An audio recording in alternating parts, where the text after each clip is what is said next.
आइए प्रार्थना करेंगे और आज के दिन की शुरुआत करेंगे। आइए प्रार्थना करें। प्यारे परमेश्वर, आपके सामने हम नतमस्तक हैं, धन्यवादी हैं, हलीमियत की रूह के साथ आपके करीब आते हैं, क्योंकि हम जानते हैं प्रभु कि हम आपके बगैर कुछ भी नहीं। हम जानते हैं कि बाइबल बताती है कि आपने पहले हमसे प्रेम किया है। इसलिए प्रभु जी हम चाहते हैं कि हम प्रेम के साथ ही आपके इस प्रेम का जवाब दें। शुक्रगुजार हैं प्रभु आपकी इस आशीष, आपकी रहमत और बरकत के लिए जो लगातार हमारे जीवन पर उंडेली जाती है। बहुत आयत से आपका प्रेम जो हम पर न्यौछावर होता है। धन्यवादी हैं प्रभु इन सब के लिए, खास तौर से इन प्रार्थना सभाओं के लिए जहां आपके अजीज इकट्ठा होते हैं, अपने दिलों से प्रार्थना आपके प्रति ऊपर उठाते हैं। धन्यवादी हैं प्रभु यीशु के, जो स्वर्गीय पवित्र स्थान में खड़े होकर हमारा मध्यस्थ है और हमारे लिए, हमारी बेहतरी के लिए, हमारे बचाव उद्धार के लिए प्रार्थना लगातार करता है। धन्यवादी हैं प्रभु ऐसे असीमित प्रेम के लिए जैसा आपने हमारे प्रति दिखाया है। एक बार फिर खास तौर से हमारी विनती है प्रभु कि आप हमारे दिलों को पाक साफ करें, क्योंकि प्रभु जी एक कलंकित दिल में धार्मिकता, पवित्रता की सच्चाई जड़ नहीं पकड़ सकती। इसलिए विनती करते हैं प्रभु कि आप हमारे दिलों को पाक साफ करें, ताकि सुसमाचार का वह बीज हमारे दिलों में घर कर पाए, गहरी नींव बना पाए, मजबूत जड़ें पकड़ पाए, ताकि हम पवित्रता में सदा के लिए बढ़ते चले जाएं। हम पवित्रता में दानव बने, ताकि हम आपकी सच्चाई, आपकी भलाई, आपकी करुणा पूरी दुनिया के सामने प्रकाशित करने वाले बन सके। और फिर आपकी पवित्र आत्मा की अगुवाई की प्रार्थना करते हैं प्रभु, ताकि जो कुछ हम सीखें आपकी शरण से, आपके सिंहासन से सिखाया जाए, ताकि आप ही का नाम लोगों के सामने ऊंचा उठाया जाए। ये सारी आशीषें हम विश्वास के साथ धन्यवादी समेत आपके प्यारे बेटे प्रभु यीशु के नाम से मांगते हैं, आमीन। एक बार फिर अजीजों आप सबका स्वागत है और एक बार फिर प्रभु ने हमें ये मौका दिया है कि हम प्रभु की सच्चाइयां सीख पाए और उन्हीं के साथ आगे चलने वाले बन पाए। धन्यवादी हैं प्रभु के इस मौके के लिए जो हमारे लिए दिया गया है, और उम्मीद करता हूं कि अजीजों आप इन मौकों को हाथ से निकलने नहीं देंगे। आज हम जानने की कोशिश करेंगे कि प्रार्थना क्या नहीं है। ध्यान से सुनिएगा, बीते कलों में पढ़ते आ रहे हैं कि प्रार्थना क्या है। आज हम सीखना चाहेंगे कि प्रार्थना क्या नहीं है। ये सच्चाई आज के संदेश के द्वारा परमेश्वर हमारे सामने प्रकट करेंगे। हेनरी राइटर जो बहुत बढ़िया तरीके से इस कहानी को बताते हैं, और मैं उम्मीद करता हूं कि आप इससे आशीषित होंगे। मरकुस की किताब की ओर हमारा ध्यान जाता है। मरकुस की किताब जो है वह रोमी मसीही भाइयों के लिए लिखी गई। ये रोम एक ऐसी जगह थी जहां पर ताकत का, और जो बलवान थे, जो ऊंचे पदस्थल पर थे, जिनका ऊंचा ओहदा था, इनकी उपासना की जाती थी, इनको लुभाया जाता था। रोम एक ऐसी जगह थी। तो मार्कुस एक ऐसे लोगों को लिख रहा है जो ये मानते हैं कि रोम और रोम की सेनाएं, इन्हें तो कोई भी नहीं हटा सकता। जो ये सोचते हैं कि रोम के द्वारा ही, कि रोमी होना ही जो है हमें साहस और ताकत और परिश्रम देता है। ऐसे लोग जो अपने रोमी होने पर बहुत घमंड करते हैं। सच्चाई है अजीजों की, कई मसीही लोग ऐसे हैं जो सोचते हैं कि अरे देखिए, हम इस अंतिम कलीसिया के हिस्सा हैं, मेरे पास बैप्टिज्म का सर्टिफिकेट है। तो इस बात का घमंड बहुत लोगों को होता है। मार्कुस कुछ ऐसे ही लोगों को अपनी ये किताब जो है ऐसे लोगों को लिख रहा है, मरकुस की किताब। हम ये भूल जाते हैं अजीजों कि कलीसिया जो है किसी देश पर नहीं, किसी नागरिक पर नहीं, कलीसिया किसी धन दौलत पर नहीं, बल्कि कलीसिया प्रभु यीशु मसीह उस स्थिर चट्टान पर कायम। कलीसिया इस सच्चाई पर कायम है, और प्रभु चाहते हैं कि हम अपने जीवन को परखें। क्या हम उस स्थिर चट्टान प्रभु यीशु पर हम कायम हैं? हम पूरे तरीके से उस पर निर्भर हैं या नहीं? मरकुस की किताब बहुत ही बेहतरीन है, और हम देखते हैं कि मरकुस की किताब में कई सारे हादसे होते हैं।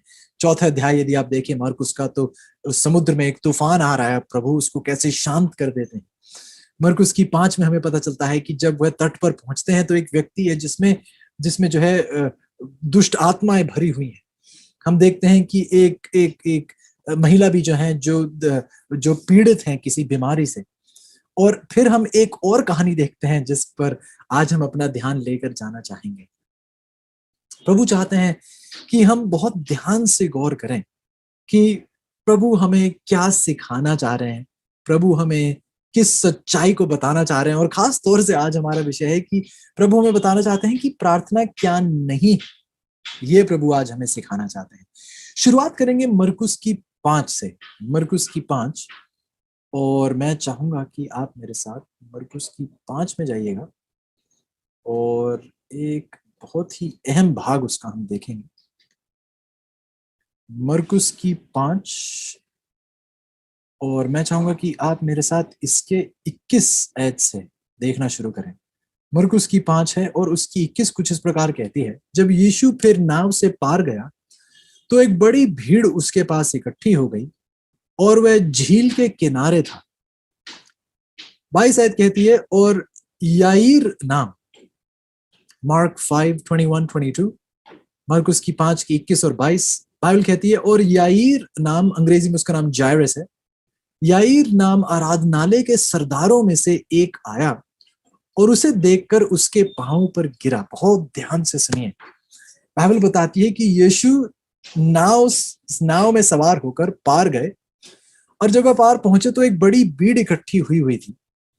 और फिर बाइबल बताती है कि याईर नाम एक आराधनालय के सरदारों में से एक आया और उसे देखकर उसके पांव पर गिरा। कितना बढ़िया एक ऐसा सुनहरा मौका होगा ये देखकर कि इतना बड़ा है ये आराधनालय का सरदार, इसने आकर अपने आप को प्रभु के चरणों में फेंक दिया है। लेकिन अब आकर आप मेरे साथ देखिए कि इस याईर नामक व्यक्ति के साथ बाइबल ने तो हमें बताया कि इसका नाम याईर है, लेकिन यदि आप ध्यान दें तो इसको याईर सिर्फ एक ही बार, इस अध्याय में सिर्फ एक ही बार इसका नाम याईर के नाम से इसे पुकारा जाता है। बाकी हर अलग बार देखिए इसे किस नाम से पुकारा जाता है। 22 में हमने देखा इसका नाम का वर्णन किया गया, याईर नाम आराधनालय के सरदारों में से एक था। अब आके मेरे साथ 35 आयत देखिएगा, मरकुस की 5 की 35, मार्क 5:35, बाइबल कहती है, फिर यह कह ही रहा था कि आराधनालय के सरदार के घर से लोगों ने आकर कहा, ओ, अब उसको याईर के नाम से नहीं पुकारा गया, अब क्या कहा गया उसे, ये आराधनालय के सरदार था। अब इसको इसके पद से इसको बुलाया जाता है, इसका क्या ओहदा है उस ओहदे के मुताबिक इसका नाम बताया जाता है। इसका नाम याईर नहीं दोबारा दोहराया जाता है। 36 आयत देखिए, जो बात वे कह रहे थे उसको यीशु ने अनसुनी करके आराधनालय के सरदार से कहा। एक बार फिर याईर का नाम नहीं लिया गया, कहा गया कि वह आराधनालय का सरदार था। 38 आयत देखिएगा, 38 आयत में लिखा है, और आराधनालय के सरदार के घर में पहुंचकर पूरी कहानी में सिर्फ एक ही बार उसका नाम याईर करके उसे बताया गया कि ये याईर इसका नाम है, लेकिन दोबारा पूरी कहानी में दोबारा उसका नाम दोहराया ही नहीं गया। बार बार उसे बताया गया कि आराधनालय का सरदार है, आराधनालय का सरदार है, ये सरदार है, ये याईर नाम से इसे लोग जानते थे, लेकिन स्वर्ग इसको सरदार के नाम से जानता था। ध्यान से सुनिएगा, आस पड़ोस के लोग, यरूशलेम के लोग इसको याईर के नाम से जानते थे, लेकिन स्वर्ग इसको किसी और नाम से जानता था, और ये नाम था आराधनालय का सरदार। पृथ्वी पर ये याईर था, लेकिन स्वर्ग में इसके साथ कोई परेशानी जुड़ी हुई थी, इसमें एक कमी देखी जा रही थी। और पवित्र आत्मा हमें मरकुस की 5 के द्वारा इस ही दिक्कत, इसी परेशानी के बारे में बताती है। यह परेशानी बहुत स्पष्ट रूप से 22 और 23 आयत में पाई जाती है। मरकुस की 5 की 22 और 23, मरकुस की 5 की 22 और 23, मार्क 5:22-23, बाइबल कहती है, याईर नाम आराधनालय के सरदारों में से एक आया और उसे देखकर उसके पांव पर गिरा। कितनी हलीमियत का एक ये प्रकाशन है।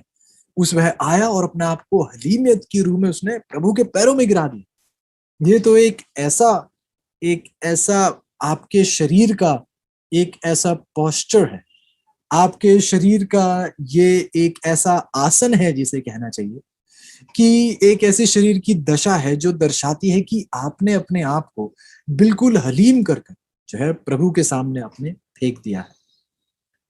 लेकिन इस दशा में आकर, इस दशा में इसे देखकर कि इसने अपने प्रभु को अपने सामने, इसने देखिए कैसे अपने आप को कैसे नम्र तरीके से प्रभु के चरणों में फेंक दिया है। अब 23 ऐत देखिएगा, मरकुस की 5:23। बाइबल कहती है और उसने यह कहकर बहुत विनती की। ध्यान से सुनिए, यह कहकर उसने क्या कर रहा है? विनती। पहली बात, चरणों में उसने गिरा दिया अपने आप को, प्रभु के चरणों में। दूसरी बात हम देखते हैं, वह विनती करने लगा। लेकिन अब देखिए विनती किस बात की करता है। कहता है कि मेरी छोटी बेटी मरने पर है, तू आकर उस पर हाथ रख कि वह चंगी होकर जीवित रहे।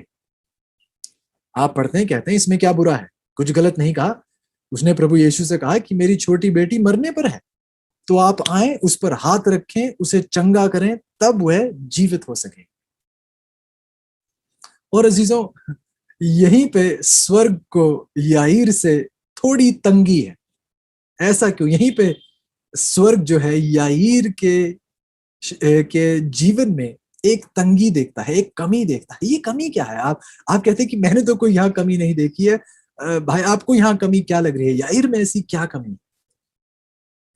यदि आप ध्यान दें तो याईर आया तो है, दंडवत भी कर रहा है, याईर विनती भी कर रहा है। लेकिन इसकी विनती क्या है? इसकी विनती है कि मेरी छोटी बेटी मरने पर है, आप आए, आप उस पर हाथ रखें, आप उसे चंगा करें, तभी वह जीवित होगी। ये दंडवत तो कर रहा है, कह तो रहा है कि मैं विनती भी कर रहा हूं, लेकिन विनती में, इस दंडवत में, इस प्रार्थना में ये प्रभु को आदेश दे रहा है कि मेरी बेटी किस प्रकार चंगी की जाए। क्या आप ध्यान दे रहे हैं या नहीं? इसके शरीर, इसका शरीर जो है, इसके शरीर का ये आसन, इसके शरीर की दशा पैरों में गिरे हुए, ये दर्शाती है कि ये हलीम हो चुका है प्रभु के सामने। इसने अपने आप को पूरी तरीके से समर्पित कर दिया है। जब बिनती शब्द का इस्तेमाल करता है तो कहते हैं कि अरे देखिए, ये तो कितना निस्वार्थ इसका स्वभाव है, कितने निस्वार्थ से ये प्रभु के सामने अपनी विनती पेश कर रहा है। लेकिन इसकी विनती सचमुच में एक आदेश, एक कमांड है। और ये आदेश दे रहा है कि पहले तो आप मेरे घर आए, फिर आपको मेरी बेटी के ऊपर हाथ रखना पड़ेगा, फिर आपको उसे चंगा करना पड़ेगा। तभी, अगर आप मेरी बेटी को जीवित करना चाहते हैं तो प्रभु यीशु आपको ऐसा ऐसा ऐसा करना पड़ेगा, तभी जाकर मेरी बेटी जो है चंगी हो पाएगी।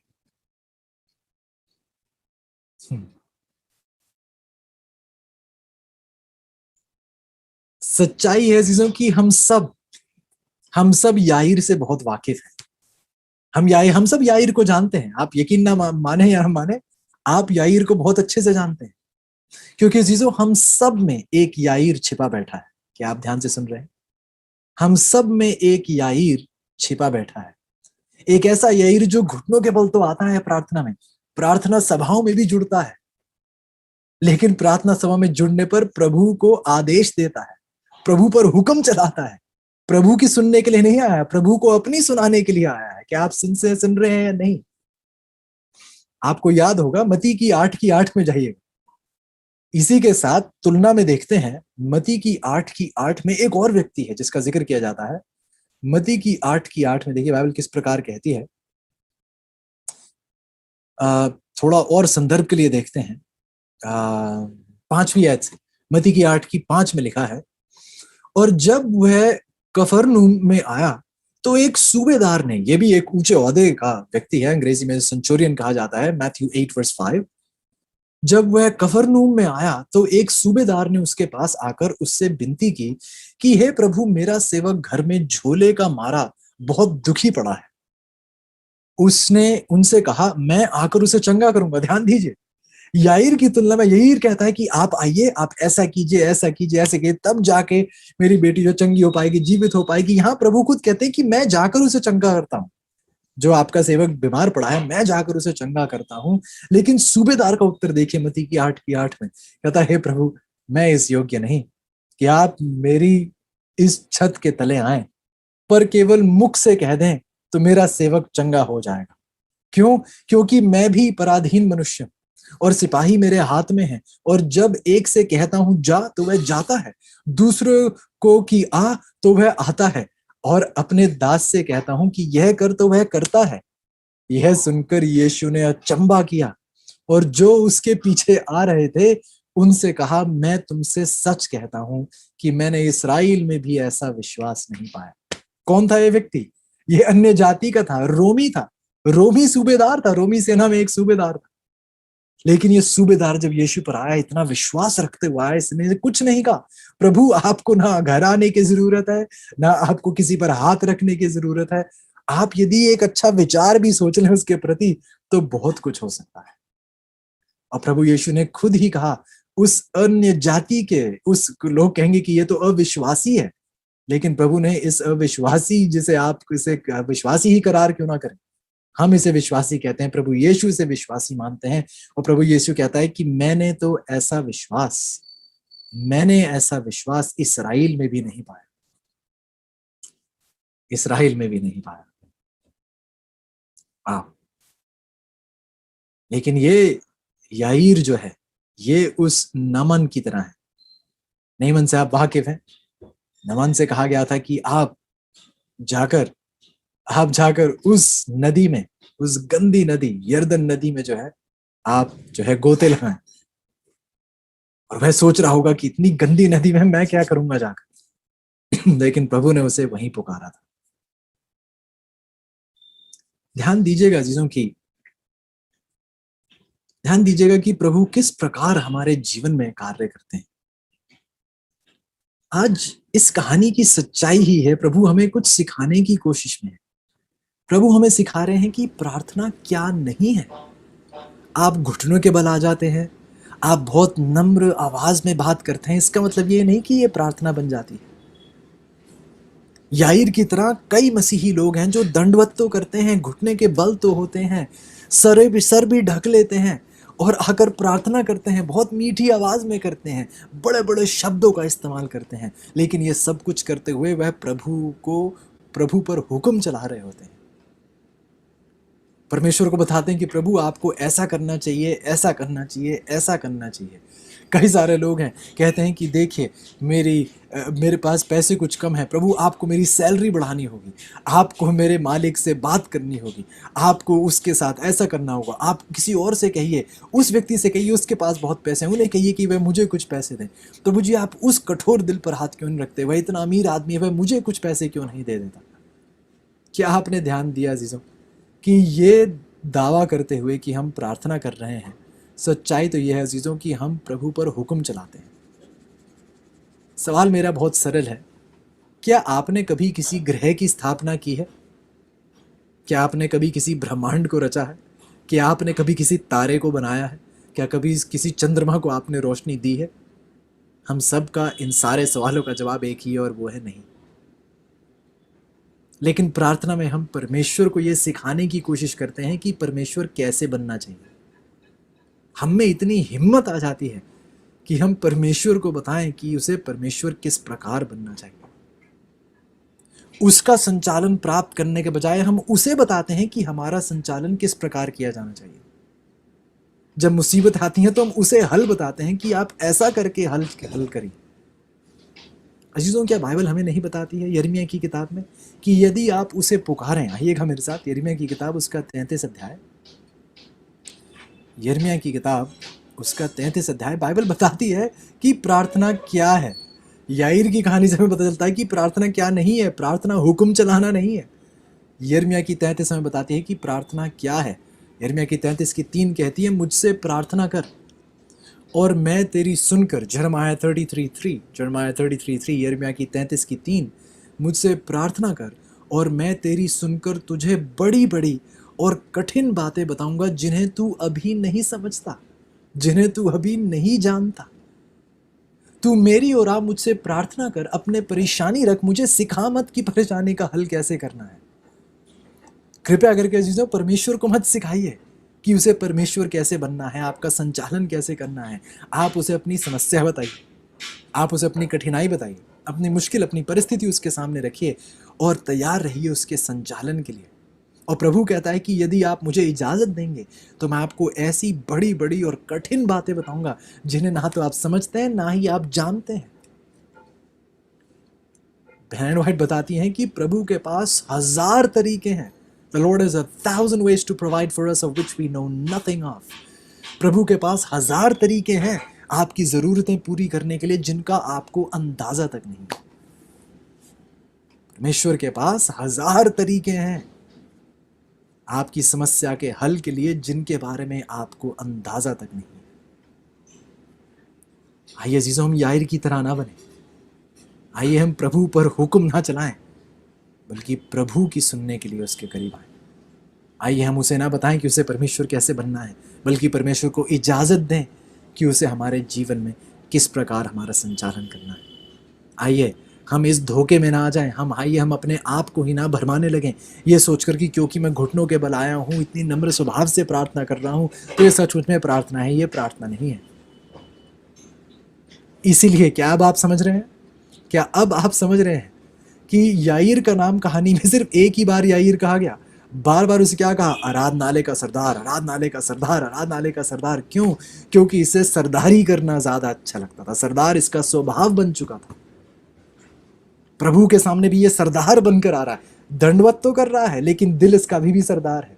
जैसा हमने पहले पढ़ा था, जब से एक सवाल पूछा गया था प्रार्थना के बारे में, तो हमने कहा कि कई लोगों के घुटने तो झुक जाते हैं प्रभु के सामने लेकिन उनका दिल नहीं झुकता है। हम घुटने तो झुका देते हैं प्रभु के सामने लेकिन दिल झुकने के लिए तैयार नहीं होता है।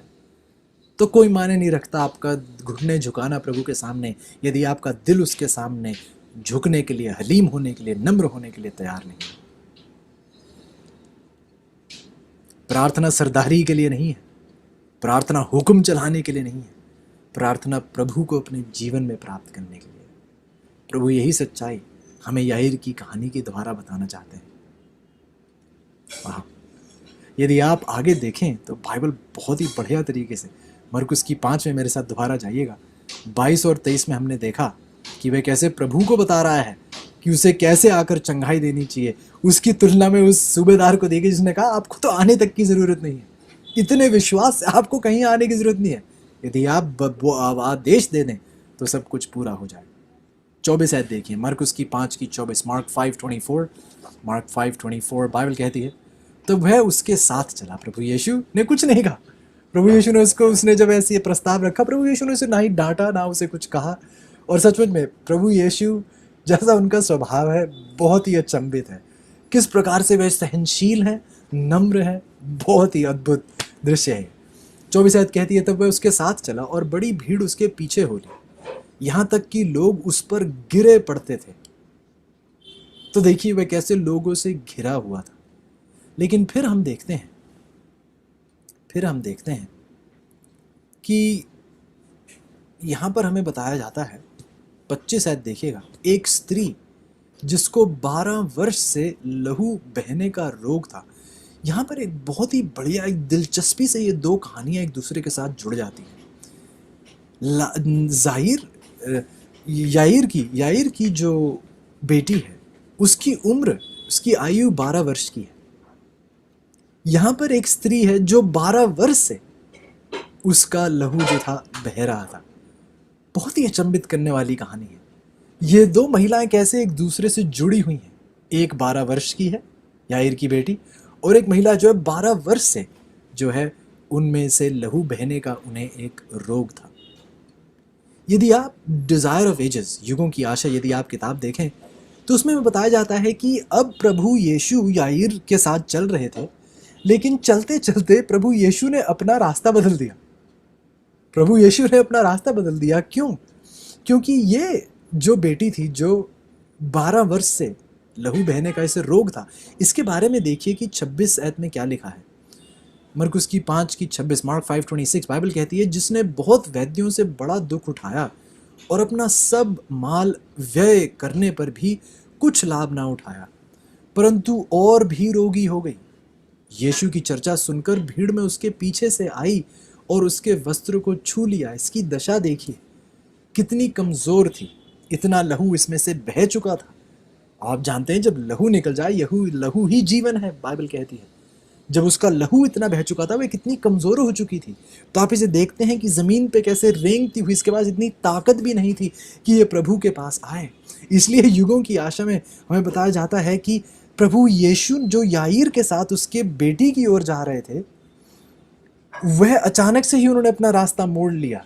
याईर के घर की ओर जाते हुए उन्होंने अपना रास्ता मोड़ लिया। और याईर का आप सोचिए कितना अचंभित, कितना हैरान परेशान हुआ होगा कि अरे आप कहाँ जा रहे हैं, मेरा घर इस तरफ है। लेकिन प्रभु यीशु उस दिशा में जाने लगे जिस दिशा में ये स्त्री थी, क्योंकि प्रभु यीशु ने देखा कि याईर की बेटी के पास पहुंचाने तक तो इनके याईर है जो मुझे अपने घर तक ले जाएगा, लेकिन इस स्त्री के पास ऐसा कोई नहीं है जो मुझे पुकार कर इसके पास ले जाए। प्रभु यीशु ने उसकी स्थिति को देखा और अपने कदम उसकी ओर मोड़ लिए। यही आपके और मेरे जीवन की सच्चाई है। कई लोग हैं जिनका संचालन किया जा सकता है, कई लोग हैं जिनको सच्चाई प्रकट की जाती है, कई लोगों के सामने सुसमाचार पेश किया जाता है, लेकिन फिर कई ऐसे लोग हैं जिनको बताने वाला कोई नहीं है। कई ऐसे लोग हैं जो आप ही के पड़ोसी हैं और आप ही उन्हें बताने के लिए, सच्चाई बताने के लिए तैयार नहीं। प्रभु यहाँ बताता है कि जो कमजोर हैं, जिन्हें पता नहीं है, प्रभु अपना ही रास्ता उनकी ओर मोड़ लेता है। प्रभु यीशु को पता है कहाँ लोग गिरे हैं, प्रभु यीशु को पता है कि कहाँ लोग रोगी हैं, प्रभु यीशु को पता है कि कहाँ लोग अविश्वासी हैं, प्रभु यीशु को पता है कि कहाँ लोग पस हिम्मत हैं, प्रभु यीशु को पता है कहाँ लोग निराश, उदास और परेशान हैं। यदि आज आप ऐसी स्थिति में इतने कमज़ोर हैं, तो प्रभु ने अपना रास्ता आपकी ओर मोड़ रखा है। प्रभु आप ही की ओर आ रहे हैं, क्योंकि उन्हें पता है कि आप कमज़ोर हैं, बहुत परेशान हैं, बहुत दुख के दबाव के तले दबे हुए हैं। और प्रभु आते हैं और याईर को एक सबक मिल रहा है। याईर को ये सबक प्राप्त हो रहा है कि याईर, आप इकलौती परेशानी नहीं है इस दुनिया में।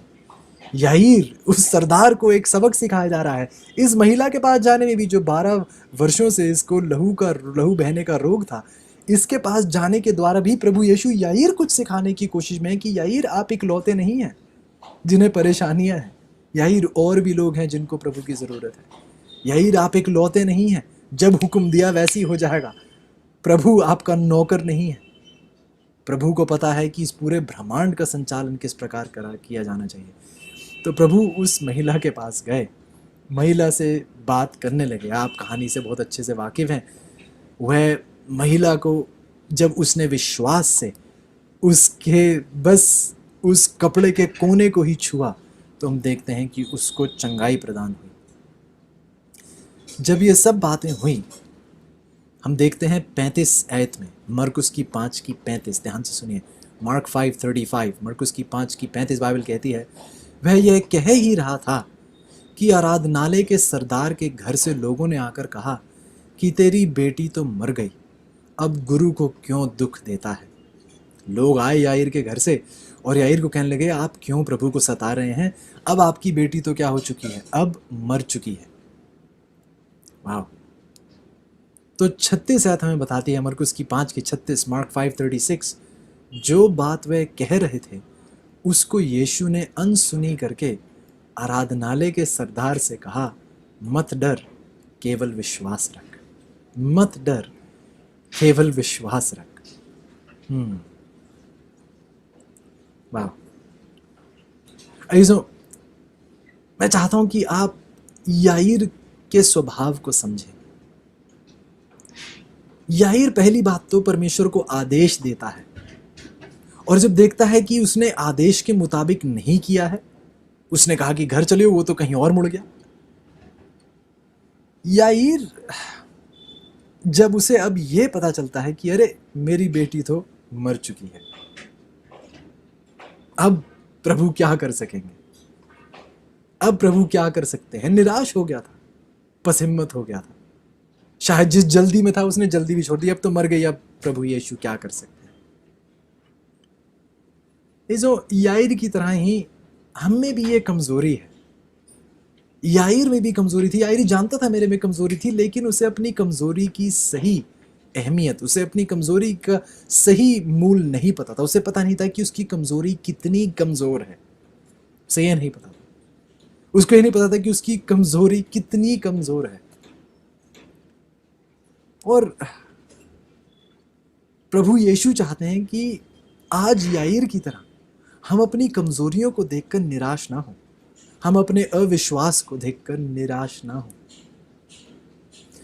कई बार अजीज सच्चाई तो यह है कि प्रभु यीशु चाहते हैं, कई बार वह इजाजत देते हैं कुछ ऐसे हादसों की जो हमारे जीवन में होते हैं, जिनके द्वारा प्रभु चाहते हैं हमें इस बात का एहसास हो कि इस मुसीबत से मुझे और कोई नहीं बचा सकता।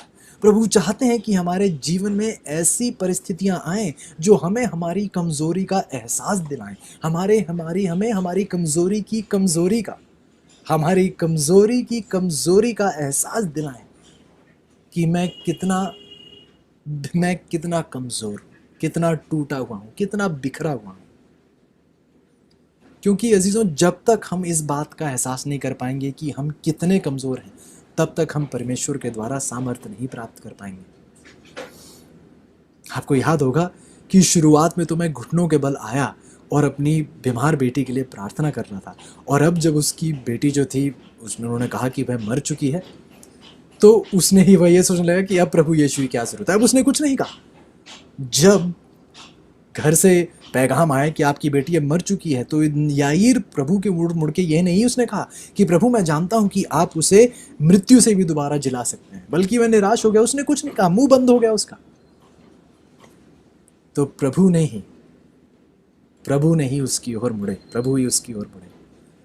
कुछ ऐसा लगता है कहानी से कि याईर को एहसास हुआ कि जहां मृत्यु है वहां प्रभु यीशु की अब क्या जरूरत, वहां अब कुछ नहीं हो सकता। लेकिन सच्चाई तो यह थी कि अजीजों की कब्र भी प्रभु यीशु को निराश नहीं कर सकती थी। कब्र भी प्रभु यीशु को बस हिम्मत नहीं कर सकती थी, बल्कि प्रभु यीशु ने उसकी ओर मुड़कर कहा कि मैं, डरो मत, केवल मुझ पर विश्वास करो। डरो मत, केवल मुझ पर विश्वास करो। ठीक उस प्रकार से अजीजों, जो आज आपके बीच में याईर छिपा बैठा है, प्रभु उस सरदार से आज बात करते हुए कहते हैं कि आप सीखें कि आपको मुझ पर विश्वास कैसे करने की ज़रूरत है। घबराइए नहीं, परेशानी और परिस्थितियां जो आती हैं इनसे घबराइए नहीं, बल्कि प्रभु पर विश्वास करना सीखें। इस प्रकार हमें प्रभु की ओर आने की ज़रूरत है। हमें आने की ज़रूरत है इस बात पर विश्वास करते हुए कि प्रभु किस प्रकार से चंगाई प्रदान करेंगे। क्या आपने यहाँ देखा, प्रभु ने उसे यह नहीं बताया कि मैं अब क्या करने वाला हूँ। प्रभु ने याईर को यह नहीं कहा कि अरे विश्वास कीजिए, मैं ऐसा करूँगा, ऐसा करूँगा और ऐसा करूँगा और आपकी बेटी ठीक हो जाएगी। प्रभु ने कहा, याईर डरो मत, केवल विश्वास रखो। ऐसे जब आप प्रार्थना में आते हैं तो सच्चाई यह है कि कई बार प्रभु आपको यह नहीं बताएंगे कि अब मैं ऐसा चमत्कार करूँगा, ऐसा चमत्कार करूँगा, ऐसा करूँगा और सब ठीक हो जाएगा। लेकिन प्रभु कहते हैं जब आप प्रार्थना में आए तो विश्वास करें। प्रार्थना में आकर ये मत पूछिए आप ये ठीक कैसे करेंगे, ये ठीक कैसे करेंगे, ये ठीक कैसे करेंगे। प्रार्थना ये नहीं है। आज का विषय क्या है? प्रार्थना क्या नहीं है। प्रार्थना हुक्म चलाना नहीं है। प्रार्थना परमेश्वर को आदेश देना नहीं है। प्रार्थना उससे ये जानने के लिए नहीं है कि क्या क्या क्या क्या कैसे कैसे होगा। प्रार्थना विश्वास का जरिया है। विश्वास करें जब प्रार्थना में आए, और ध्यान रखें कि प्रभु सब कुछ करने के योग्य है। प्रभु सब कुछ करने के योग्य हैं। आगे जाके देखिएगा 38 आयत में, 38 और 39 में देखिए क्या लिखा है। मरकुस की 5 की 38 और 39, मार्क 5, 38, 39। आराधनालय के सरदार के घर में पहुंचकर उसने लोगों को बहुत रोते और चिल्लाते देखा। तब उसने भीतर जाकर उससे कहा, तुम क्यों हल्ला मचाते और रोते हो? लड़की मरी नहीं है परंतु सो रही है। लड़की मरी नहीं है परंतु सो रही है। क्या आप ध्यान दे रहे हैं प्रभु ने क्या कहा? और मैं तो बल्कि सोचता हूँ प्रभु ने जानबूझ के ऐसा कहा। प्रभु ने समझा देते कि नहीं ऐसा नहीं है, अभी मैं कुछ ऐसा करूँगा, वैसा करूँगा, जीवित हुई। प्रभु ने कहा ये तो सो रही है। ऐसी सच्चाई है कि जब प्रभु कुछ ऐसी बातें कह देते हैं जिन पर विश्वास ही नहीं किया जाता, अद्भुत बातें कह देते हैं, तो क्या आप तब भी उस पर विश्वास करते हैं? जब प्रभु आपसे कुछ ऐसा करने के लिए कहते हैं जो बिल्कुल ही अद्भुत, आश्चर्यचकित कोई बात, जो और कोई सोचता ही नहीं है और कोई कुछ करता ही नहीं है, आप कैसे कह रहे हैं? सब कह रहे हैं मर चुके हैं, आप कह रहे हैं कि सो रही है। आप कैसी बातें कर रहे हैं? मजाक उड़वाएंगे क्या मेरा दुनिया के सामने? यदि मैं ये कहने लगूं जो पूरी दुनिया उसके बरखिलाफ है, आप मुझे कुछ ऐसा कहने के लिए कह रहे हैं जिस पर पूरी दुनिया विश्वास नहीं करती। आप मुझे कुछ ऐसा कह रहे हैं जो हमारा समाज मानता ही नहीं है। लोग कह रहे हैं कि मर चुकी है, आप कह रहे हैं वो सो रहे हैं। मैं ऐसा कैसे कह दूं? क्या आप, जब प्रभु आपसे कुछ ऐसा अद्भुत करने के लिए कहते हैं, क्या तब भी आप उस पर विश्वास करते हैं? क्या आप प्रार्थना में आते हैं? जब प्रभु आपसे ऐसी ऊंची मांग करते हैं, क्या तब भी आप विश्वास से प्रार्थना में आते हैं? या फिर घबरा कर, परेशान होकर, निराश होकर, अरे ऐसा ये तो हो ही नहीं सकता, कोई मानेगा ही नहीं, ऐसी बातें सोचकर आप भाग तो नहीं जाते? याईर की तरह आप चुप्पी तो नहीं साध लेते? याईर के पास कुछ नहीं था कहने के लिए, अब तो मर चुकी है, अब यीशु क्या कर ले? सच्चाई तो यह है अजीजों कि कई सारे लोग यहाँ पर आज पस हिम्मत है। हाँ, आप प्रार्थना सभा में जुड़े हुए हैं, हाँ आपके चेहरों पर मुस्कान है, लेकिन बहुत से लोग हमारे बीच हैं जो बहुत पस हिम्मत और निराश हैं, बहुत पस हिम्मत और निराश हैं। इससे पहले अजीजों की हम सामर्थ प्राप्त कर पाएं, हमें कमज़ोरी का सामना करना है, हमें उस कमज़ोरी का एहसास करना है।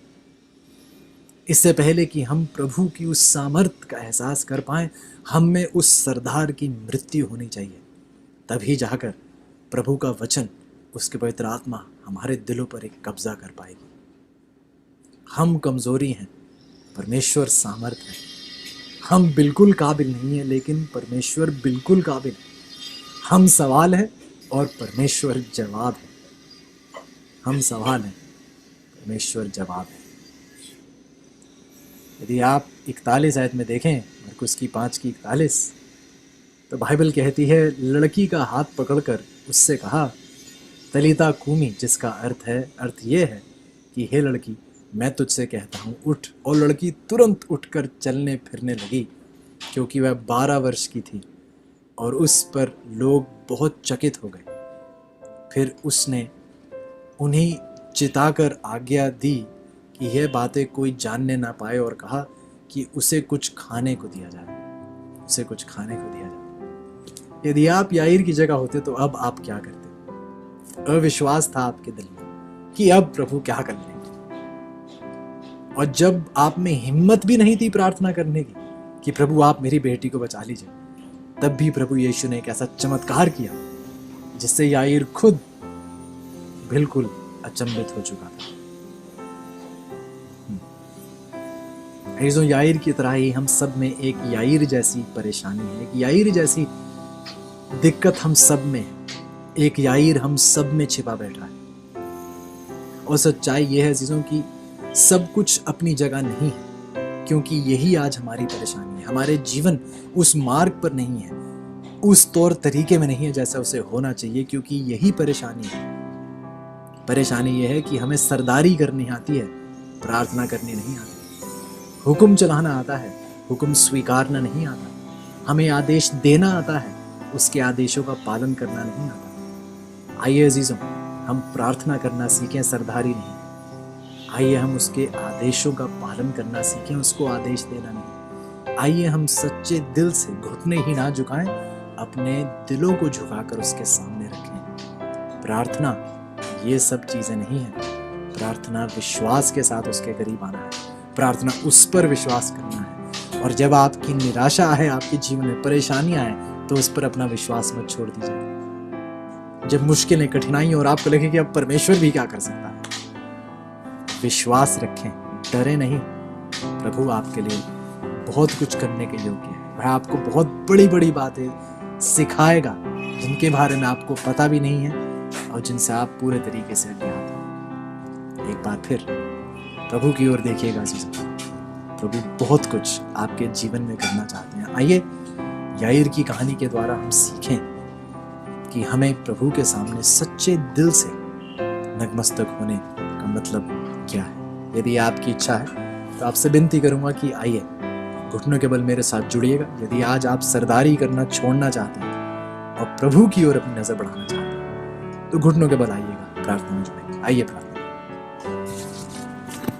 प्यारे परमेश्वर, बहुत शुक्रगुजार है इस मौके के लिए, इस खास, इस अहम कहानी के लिए, याईर के उदाहरण के लिए। और याईर का जीवन एक चेतावनी है हम सबके लिए, क्योंकि प्रभु हम सब में एक याईर, एक सरदार छिपा बैठा है जो बार बार आप पर हुक्म चलाना चाहता है, आपको बताता है। प्रभु हमारे में इतनी हिम्मत भी कहां से आती है कि हम आपको बताएं कि प्रभु कैसे बनना है, हमारा मार्गदर्शन कैसे करना है, समस्याओं का हल कैसे निकालना है। हम कौन है प्रभु? हमें हलीम कीजिएगा प्रभु जी, नम्र स्वभाव दीजिएगा, सच्चे दिल से। हम सिर्फ घुटने ही ना आपके सामने झुकाएं, हम अपने दिलों को, अपने जीवन को झुकाकर आपके सामने रखें। आइए अपने चीजों का आज आप हौसला बढ़ाइएगा। जो निराश है अपनी परेशानियों को देखकर, उनका ध्यान प्रभु की ओर ले जाइएगा और याद दिलाइएगा कि प्रभु सर्वशक्तिमान, चमत्कारी, जीवित परमेश्वर। धन्यवाद हैं प्रभु इस आशीष के लिए, प्रार्थना की सच्चाई के लिए। आइए हमें सिखाइए, लगातार निरंतर सिखाते चले जाइए कि प्रार्थना क्या है और प्रार्थना क्या नहीं है। आपके नाम की महिमा सदा हो। ये सारी आशीष हम आपके प्यारे बेटे प्रभु यीशु के नाम से मांगते हैं, आमीन।